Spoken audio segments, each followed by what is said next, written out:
लोकशाहीचा बुलंद आवाज, रिपब्लिकन वार्ता, महाराष्ट्र.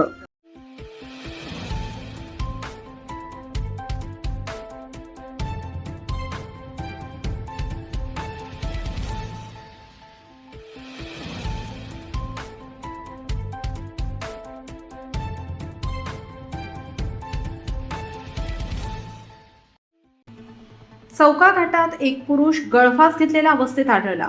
फुलंब्री पोलीस ठाण्यात अकस्मात मृत्यूची नोंद.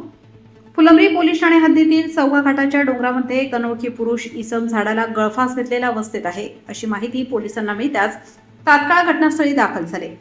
चौका घाटातील म्हसोबा मंदिरच्या पाठीमागील डोंगराच्या पायथ्याशी एका अनोळखी इसमाने झाडाला गळफास घेतलेल्या अवस्थेत आहे, अशी माहिती फुलंब्री पोलिसांना पोलीस पाटील राजू बाबूराव भोसले, राहणार सारोळा, तालुका जिल्हा छत्रपती संभाजीनगर यांनी दिली असता घटनास्थळी फुलंब्री पोलीस ठाण्याचे सहाय्यक पोलीस निरीक्षक प्रताप नवघरे, पोलीस उपनिरीक्षक श्रीराम बारहाते, पोलीस हवालदार नागलोद नरके, भारत गायकवाड यांनी तात्काळ भेट दिली असता सदरील अनोळखी पुरुष कुजलेल्या स्थितीत दिसून आले.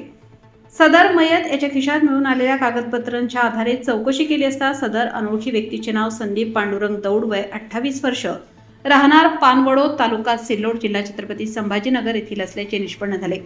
सदर इसमाने गळफास घेऊन आत्महत्या केल्याचे प्रथम दिसून येत आहे.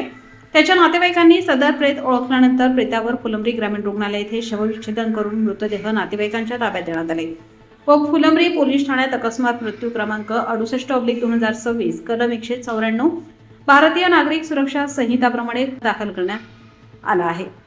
पुढील तपास सहाय्यक पोलीस निरीक्षक प्रताप नवघरे यांच्या मार्गदर्शनाखाली पोलीस हेड कॉन्स्टेबल कैलास राठोडे करीत आहेत.